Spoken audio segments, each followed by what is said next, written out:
Cambridge University में राहुल गांधी का बयान से राजनीति में हलचल तेज। राहुल ने केंद्र सरकार को घेरा, कश्मीर, पेगासस जैसे कई मुद्दों पर की बात। आप नेता संजय सिंह ने की तीसरी अडानी मोदी पर साधा निशाना, महंगी बिजली की वजह मोदी सी।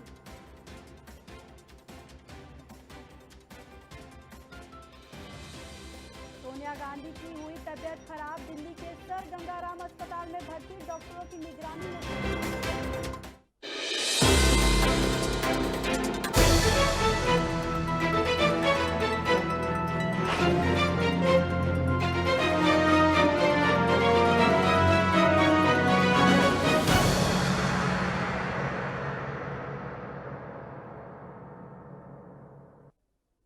नमस्कार, आप देख रहे हो ओमकार न्यूज। मैं हूं आपके साथ ज्योति यादव। तो बुलेटिन की शुरुआत करेंगे बड़ी खबर के साथ।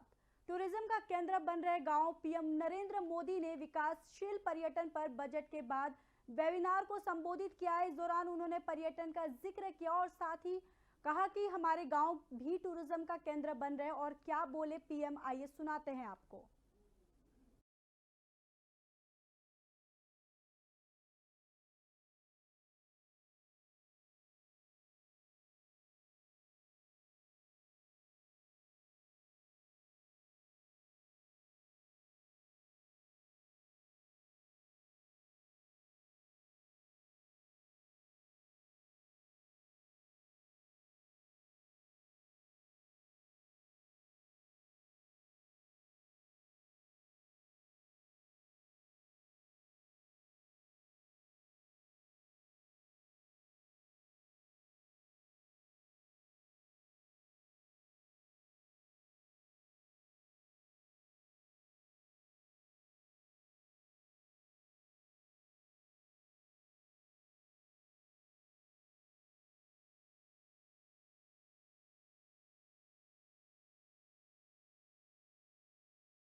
चलिए बढ़ते अगली खबर की ओर। Congress That's what I described. ने कैम्ब्रिज यूनिवर्सिटी में लेक्चर दिया है और अपने लेक्चर के दौरान राहुल ने केंद्र सरकार पर जमकर घेरा और कई मुद्दों पर केंद्र के खिलाफ अभद्र टिप्पणी भी की है। बता दें कि कश्मीर, भारत जोड़ो यात्रा, पेगासस जैसे तमाम मुद्दों पर खुलकर उन्होंने बात की और आइए आपको सुनाते हैं क्या कुछ कहा। That's what I described. Capture and control of media and the judiciary, surveillance and intimidation. I myself had Pegasus on my phone. Large number of politicians have Pegasus on my phone, on their phone. I've been called by intelligence officers who tell me, listen, please be careful what you're saying on the phone because we are sort of recording this stuff. So this is a constant pressure that we feel. Cases on opposition. I've got number of criminal libel cases for things that, you know, should under no circumstances be criminal libel cases. But that's the story, right? And that's what we are trying to defend. What we found as the opposition was that it's very difficult to communicate with people when you have this type of an assault on the media, on the democratic art. That's what I. बता दें कि अनुराग अनुराग ठाकुर ने साधा निशाना है। RP Singh ने भी उठाए सवाल। राहुल को देश से प्यार नहीं है। आपको बताते चले कि राहुल ने किया देश का अपमान, विदेशों में भारत को बदनाम करने की साजिश। कैम्ब्रिज में राहुल के दिए बयान पर केंद्रीय मंत्री अनुराग ठाकुर और आरपी सिंह ने निशाना साधा है। आइए सुनाते हैं क्या कुछ कहा उन्होंने। पेगासस कहीं और नहीं, उनके दिलो दिमाग पर बैठा हुआ है। राहुल गांधी जी की क्या मजबूरी थी कि उन्होंने अपना मोबाइल फोन जमा नहीं करवाया। और वो नेता जो भ्रष्टाचार के चलते बेल पर है, ऐसा क्या था उनके मोबाइल फोन पे जो उनको अपना छिपाने की जरूरत थी? वो और अन्य नेताओं ने अपना मोबाइल फोन क्यों जमा नहीं करवाया? बार बार झूठ बोलना, विदेशी धरती का इस्तेमाल करना, विदेशी दोस्तों का, विदेशी एजेंसियों का इस्तेमाल करना, ये आदत सी बन गई है और भारत को बदनाम करने की आदत बन गई। ये नफरत राहुल गांधी जी की प्रधानमंत्री के खिलाफ तो हो सकती है, लेकिन देश को बदनाम करने की ये साजिश बार बार जो विदेशी धरती से होती है, कभी विदेशी दोस्तों के माध्यम से होती है, ये अपने आप में प्रश्न चिन्ह खड़ा करता है कि कांग्रेस का एजेंडा क्या है। राहुल गांधी विदेश की धरती पर जाकर भारत को बदनाम कर रहे हैं। वो कह रहे हैं कि फ़ोन पे पेगासस लगाए। मेरा चैलेंज स्वीकार करें, कृपा करके अपना फ़ोन लोकल थाने में जाकर जमा कराएं और पता लग जाएगा। परंतु ऐसा तो है नहीं, और जबकि पेगासस पे कोर्ट का फैसला आ चुका है। परंतु क्योंकि देश को बदनाम करना है, भारत की धरती पर उनको कोई सुनता नहीं, वो चुनाव जीतते नहीं, लगातार चुनाव हारते हैं। अब वहाँ जाकर मिनॉरिटीज़ पे एट्रॉसिटीज हो रही है, इसके बारे में बात कर रहे हैं। जबकि अभी कल ही जो परिणाम आए हैं उससे बड़ा स्पष्ट दिखता है कि नागालैंड, मेघालय, जो क्रिश्चियन मिनॉरिटी स्टेट्स है, वहाँ पर भी भाजपा आगे है, भाजपा जीत रही है और इनका सुफरा साफ हो रहा है। परंतु मिनॉरिटीज़ पर एट्रॉसिटीज़ हो रही हैं, मिनॉरिटीज़ पर अत्याचार हो रहा है, इस प्रकार की भाषा बोलेंगे। और फिर कहते हैं कि यहाँ के इंस्टीट्यूशंस के ऊपर हमला हो रहा है, यहाँ पर कोर्ट्स फैसले ठीक नहीं दे रहे। मतलब अगर आपको भारत के कोर्ट पे ही यकीन नहीं है तो फिर आप कैसी बात कर रहे हो? आप मतलब सुप्रीम कोर्ट के फैसलों को चैलेंज करते हैं, उनको आपको ठीक नहीं लगता कि ठीक फैसले नहीं है, चाहे सुप्रीम कोर्ट के ऊपर दबाव है, ऐसी एक भाषा इस्तेमाल कर रहे हैं। तो दिखता है कि दिवालियापन है, एक दिमागी दिवालियापन है। और जिस प्रकार की भाषा वो बाहर जाकर विदेश में इस्तेमाल कर रहे हैं और जिस प्रकार से वो देश के राष्ट्रवाद पर भी प्रश्न उठा रहे हैं, ये जो आइडिया ऑफ नेशनलिज्म है उस पर भी प्रश्न उठा रहे हैं कि एक आइडिया ऑफ नेशनलिज्म थोपा जा रहा है। जबकि सच है कि भारत कन्याकुमारी से लेकर जम्मू कश्मीर तक एक है। वो कहते हैं नहीं, भारत के टुकड़े टुकड़े हैं, अलग अलग टुकड़े हैं और उनको जोड़ा गया है। अब ये उनकी सोच है, अब ये दर्शाता है कि किस प्रकार की उनकी सोच है और किस प्रकार वो अभी इमेच्योर है। तो वहीं केंद्रीय गृह मंत्री और सहकारिता मंत्री अमित शाह ने कर्नाटक के बीदर में एक जनसभा को संबोधित किया। इस दौरान उन्होंने कांग्रेस पर जमकर तंज कसा। शाह ने कहा कि इंदिरा गांधी ने निजलिंगागप्पा को अपमानित किया है और वही राजीव गांधी ने कदावर नेता वीरेंद्र पाटिल को एयरपोर्ट पर अपमानित किया। पार्टी के नेताओं का अपमान करने वाली कांग्रेस कर्नाटक का सम्मान कैसे करेगी? और आइए सुनाते हैं आपको क्या कुछ कहा। 3-4 दिन से कांग्रेस वालों के बयान देख रहा हूं। मित्रों, ये लोगों के पास विजय का कोई सूत्र नहीं बचा है। राहुल गांधी के नेतृत्व में एक कांग्रेस पार्टी, इसका स्तर दिन प्रतिदिन गिरता जा रहा है। क्या नारे लगा रहे हैं, क्या नारे लगा रहे हैं? मोदी तेरी कब्र खुदेगी, ये आप पार्टी वाले कहते हैं। मोदी तुम मर जाओ। अरे भाई, आपके कहने से क्या होता है? ऐसा कहने से ईश्वर आपकी नहीं सुनेगा, क्योंकि 130 करोड़ की जनता मोदी जी के लंबे आयुष्य के लिए प्रार्थना करे। और सुन लीजिए कांग्रेस वालों, राहुल गांधी जी ने जो सूचना दी हो आपको, सिद्धरमैया जी भी सुन ले। मित्रों, हमने इसीलिए कर्नाटक के इस हिस्से का नाम, जब येदियुरप्पा जी मुख्यमंत्री थे, तब हैदराबाद कर्नाटक से बदलकर कल्याण कर्नाटक करने का काम किया। ये समग्र क्षेत्र का कल्याण, करने की जिम्मेदारी भारतीय जनता पार्टी की है। हमारी सरकार ने आर्टिकल 371 को रिलीजियसली पालन करने का काम किया है। हमारी सरकार ने पहले 3,000 करोड़ रुपया दिया था स्पेशल पैकेज, और इस बजट में, जोर से ताली बजाना, इस बजट में बसवराज जी ने 5,000 करोड़ रुपया देने का काम। मुझे बताइए, राजनीति के अंदर, लोकतंत्र के अंदर किसी भी पार्टी पर एक परिवार का कब्जा होना चाहिए क्या? जोर से बोलिए, होना चाहिए।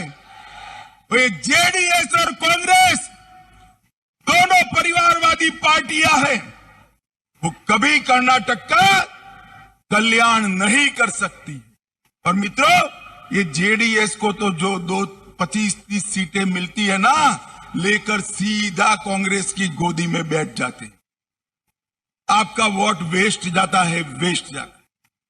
हमने यहां पूर्ण बहुमत की सरकार बनाई, भारतीय जनता पार्टी की सरकार। एक और भारतीय जनता पार्टी की राष्ट्रभक्तों की फौज है, तो दूसरी ओर टुकड़े टुकड़े गैंग का समर्थन करने वाली है कांग्रेस पार्टी।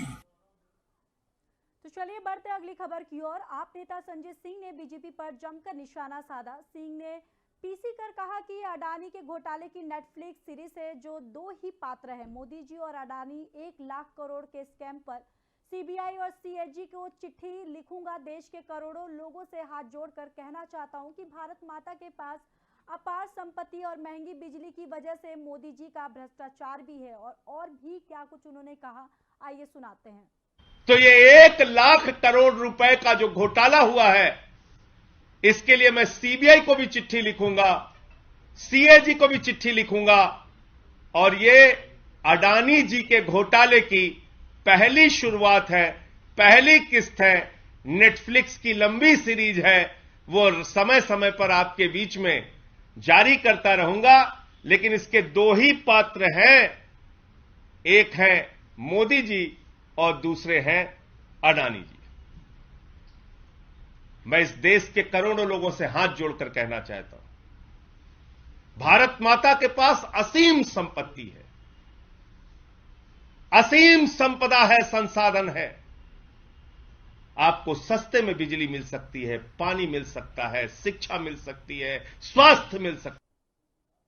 कांग्रेस की पूर्व अध्यक्ष सोनिया गांधी दिल्ली के गंगाराम अस्पताल में भर्ती है। उन्हें बुखार की शिकायत के बाद गुरुवार को अस्पताल लाया गया था, जहां डॉक्टर्स की निगरानी में उन्हें रखा गया है। और सर गंगाराम अस्पताल की ओर से जारी किए गए हेल्थ बुलेटिन के मुताबिक यूपीए चेयरपर्सन सोनिया गांधी का चेस्ट मेडिसिन डिपार्टमेंट के सीनियर कंसल्टेंट डॉक्टर अरूप बासु की निगरानी में इलाज चल रहा है। उन्हें 2 मार्च यानी गुरुवार को बुखार आने के बाद भर्ती करवाया गया था और वो लगातार डॉक्टर्स की निगरानी में है और वही कई जांचों के दौरान गुजर रही हैं। और आपको बताते चले कि उनकी हालत स्थिर है। वही सोनिया गांधी की तबीयत ऐसे समय में खराब हुई है जब राहुल गांधी विदेश दौरे पर है और वह ब्रिटेन की कैम्ब्रिज यूनिवर्सिटी में लेक्चर देने के लिए गए हुए। वहां उन्होंने कहा कि भारतीय लोकतंत्र खतरे में है और साथ ही साथ उन्होंने ये भी कहा कि हम लोग एक निरंतर दबाव में है और महसूस कर रहे हैं।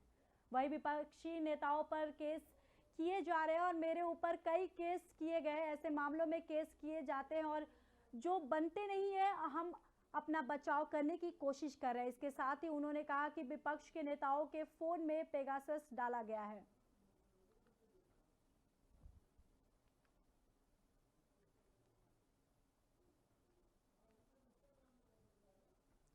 बिहार के मजदूरों की तमिलनाडु में पिटाई के मामले में नया मोड़ आ गया। राज्य के पुलिस महानिदेशक सी शैलेंद्र बाबू ने मामले को निकारते हुए कहा कि तमिलनाडु में बिहार प्रवासी श्रमिकों पर हमले को दर्शाने वाले वीडियो झूठे हैं। और वहीं उन्होंने ये भी कहा कि पुलिस ऐसे वीडियो फैलाने वालों के खिलाफ तत्काल कार्रवाई करेगी। इस मुद्दे को बिहार विधानसभा में भी उठाया गया था, जिसमें बीजेपी ने तमिलनाडु में काम करने वाले बिहार के लोगों की सुरक्षा सुनिश्चित करने के लिए सरकार पर बहस की मांग भी की थी।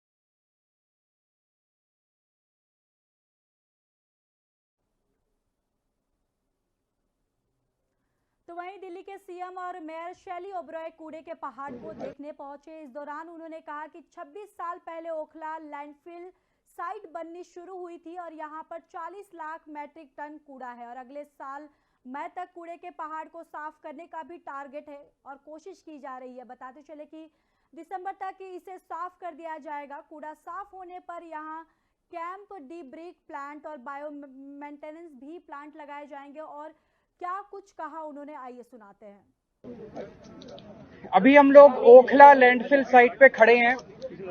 हमारे पीछे ये इतना बड़ा कूड़े का पहाड़ है, आप लोग देख रहे हैं, और लगभग 26 साल पहले ये कूड़े का 26 साल से बन रहा है कूड़े का पहाड़। 26 साल पहले बनना शुरू हुआ था ये लैंडफिल साइट, जब से कूड़ा दिल्ली का यहाँ पे आना शुरू हुआ है। आज की डेट में इस पे लगभग 40 लाख मीट्रिक टन कूड़ा अभी बाकी है। 2019 से यहाँ पे कूड़ा उठना धीरे धीरे चालू हुआ था। अभी तक यहाँ से 20-25 लाख मीट्रिक टन कूड़ा हटाया जा चुका है, लेकिन 40 लाख मीट्रिक टन कूड़ा अभी बाकी है। इसका टारगेट तो है अगले साल मई तक इस कूड़े के पहाड़ को साफ कर दिया जाएगा, लेकिन सभी ऑफिसर्स और इंजीनियर्स लगे हुए हैं और उनका टारगेट है कि मई की बजाय इस साल दिसंबर तक हम कोशिश करके इस कूड़े के पहाड़ को साफ कर दें।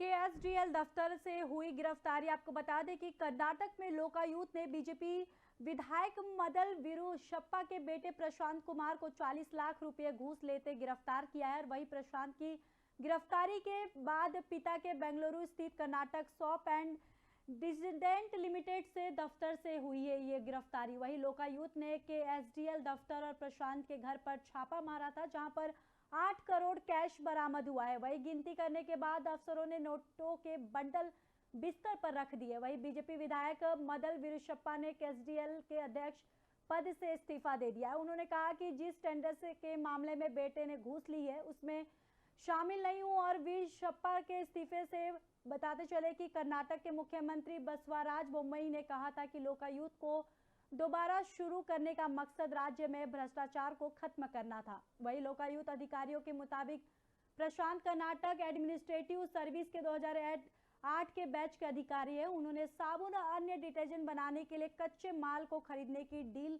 के लिए एक ठेकेदार से 80 लाख रुपए की डिमांड की थी, जिसके बाद ठेकेदार ने इसकी शिकायत लोकायुक्त से की है और वही शिकायत पर लोकायुक्त ने प्रशांत को रंगे हाथ पकड़ने के लिए योजना बनाई है।